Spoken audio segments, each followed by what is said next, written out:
किल्ले शिवनेरीवर छत्रपती शिवरायांना अभिवादन करून मनोज जरांगे मुंबईकडे रवाना। रात्रीपर्यंत हजारो समर्थकांसह जरांगे मुंबईत पोहोचणार। उद्यापासून मुंबईतल्या आझाद मैदानात आंदोलन। सरकारनं आंदोलकांना कुठली अट घालू नये, इच्छा असेल त्यांना मुंबईत येऊ द्यावं, मनोज जरांगे पाटलांची मुख्यमंत्री फडणवीसांना विनंती।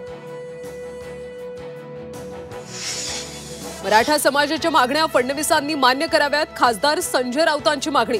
तर जरांगेंची चर्चा करून तोडगा काढा, राऊतांची प्रतिक्रिया। मुंबईतल्या आझाद मैदानामध्ये मराठा आंदोलक जमायला सुरुवात। उद्याच्या आंदोलनाच्या पार्श्वभूमीवर मुंबईत पोलीस बंदोबस्तात वाढ। क्रिकेटचा देव लालबागच्या राजाच्या चरणी, सचिन तेंडुलकरनं घेतलं कुटुंबियांचं बाप्पाचं दर्शन। राज ठाकरेंच्या घराबाहेर कारने घेतला पेट, शॉर्ट सर्किटमुळे गाडीला आग लागल्याची माहिती। शिवतीर्थ समोरच कारने पेट घेतल्याने पोलिसांची धावपळ।